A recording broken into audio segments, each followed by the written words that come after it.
Hey everyone, so in this video I'm just going to do some gameplay of a Kendama event that's going on right now. Now in this event, you actually have a chance of earning S Class Shiela. Now the post explaining how to earn these bags is up on the Discord channel as well as on the blog, but basically to get these bags you need to complete the Kendama roadmap. But the Kendama roadmap can only be opened once you have 10 Kendamas. So I did the free stage and I was actually able to earn 2 of them right off the bat. And I had 3 from the last event. So I had 5. There is a secondary map where you have a bag at the end with a 50% chance to either get 1 Kendama or 10 Kendamas.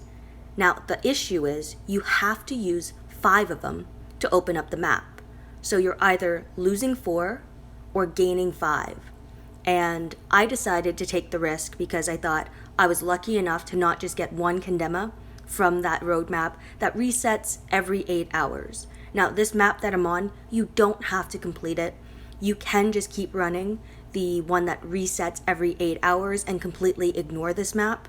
You do have a 50-50 chance at getting 1 or 10, and I just felt lucky. So I decided to run it just to show you guys kind of what could happen, as well as what teams you might see.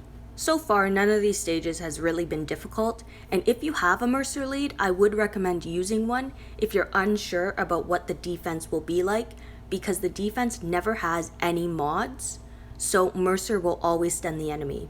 You can always use an attack lead support character so you don't lose the attack bonus. Now I got lucky and I pulled 10 Kendamas, so I'm going to end up running the Kendama roadmap that costs 10 Kendamas to open, and at different stages, so Act 1 you can get 1 bag, Act 2 you can get 3, and Act 3 you can get 5 bags, for a total of 9 chances to get S Class Shiela.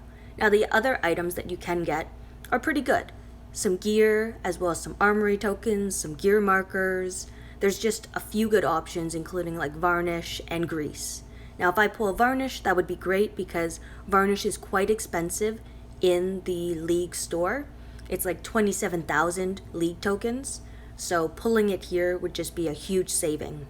There's also some armory tokens, some green gear, which I'm assuming the green gear is for Shiela, but for me it's perfect because the green gear will help me level up my new tune from WOC. So Georgia, she requires a lot of green gear.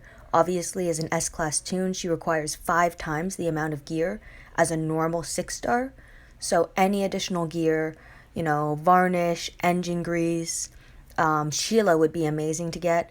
I think she could be used on some defensive teams, to be honest, because her kit is very unique, and being a green tune, she can hold an absolute defense axe, or maybe an AP down when being attacked. To me, Shiela seems like a pretty good tune. Like, even the specialist skill is laceration, so she can double bleeding effects, which work on both normal bleed as well as hemo bleed. Her rush applies bleed. She also regains HP to her teammates, to all teammates, so she can actually recover from infection. Her rush also revives a teammate, and then when we take a look at her active skill, it recovers not just crosshairs, but also heal reduction and impair, which is so important at this stage in the game because so many people are running the combination of like Wangfa and the Trader, or Wangfa and Mateo.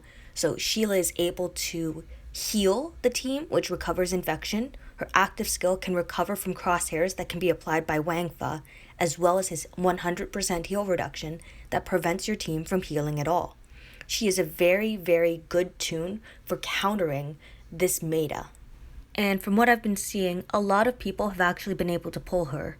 There's actually been someone who has run the map and has pulled 3 S-Class Shielas already.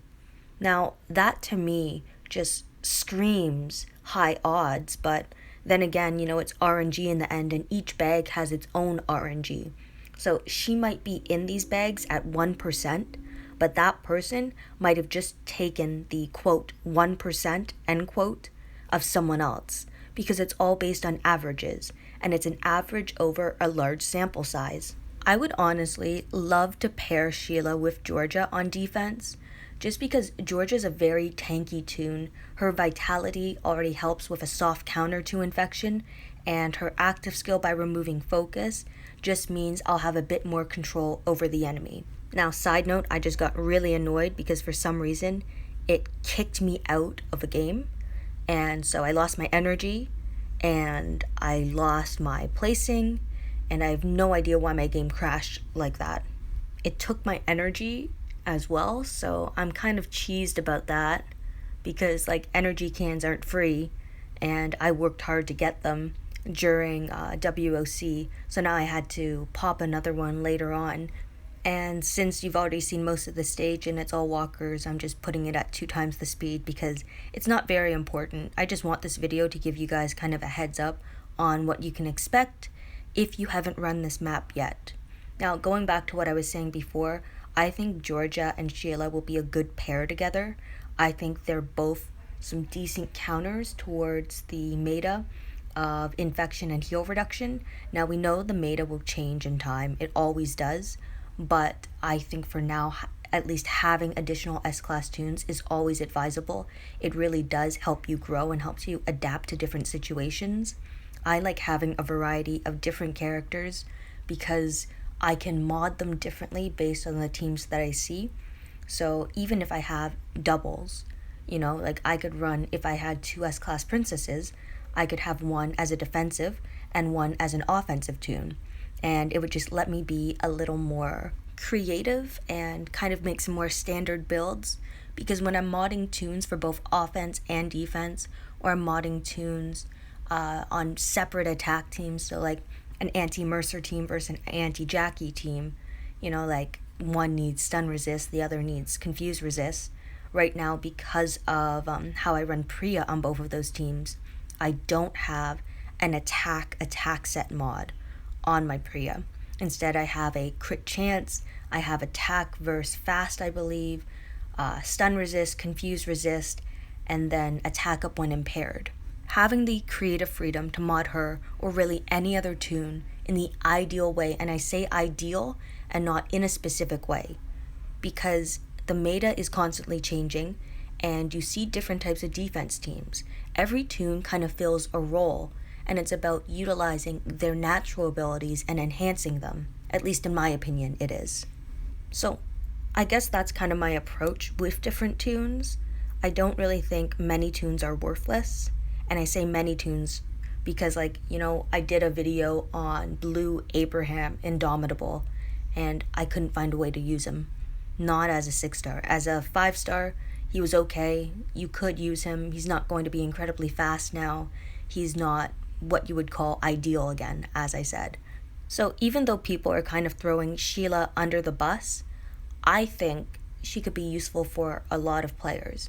And maybe not for like the top spenders in the game, but for a player like me who doesn't spend, I think I would be able to utilize her on defense for sure, and maybe on a special attack team, just because her kit is so unique. It could be interesting to run her kind of as my healer on a attack team against like infection on defense. So a team that has Mateo, for example.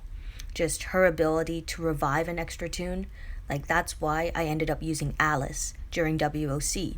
She gave focus, attack up, and she also revived a tune. Her active skill healed, and that's something that I didn't really use much, even though I should have. But I enjoy tunes that have a variety of different things going on in their kits.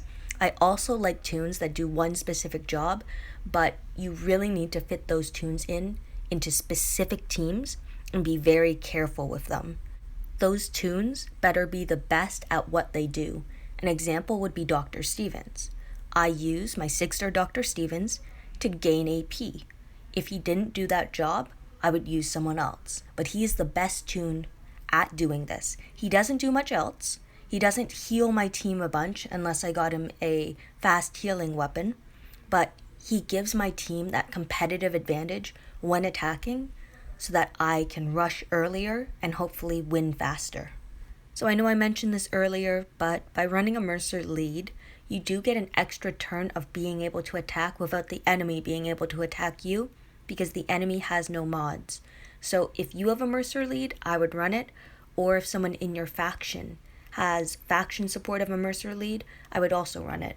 You don't need two because that would be redundant, but the additional turn of attacking without receiving any damage is huge because in some cases, some of these defensive teams are very tanky, like Shiela was very tanky in these road maps. So as I go through my bags, obviously I'm hoping for Shiela. So far, some gear, a varnish, which I mentioned is great because of how expensive it is. Hockey masks are expensive and they can be used towards my Georgia. Sports gauntlet, hockey mask, gauntlet, one last bag, another gauntlet. So, you know what? It could have been worse. It's still free stuff and I can't complain about that, so I'm pretty happy with it overall. I would have loved to get S Class Shiela, but it wasn't to happen today. Maybe tomorrow, maybe the next day, or maybe never, who knows. And thank you everyone for watching and listening to my video.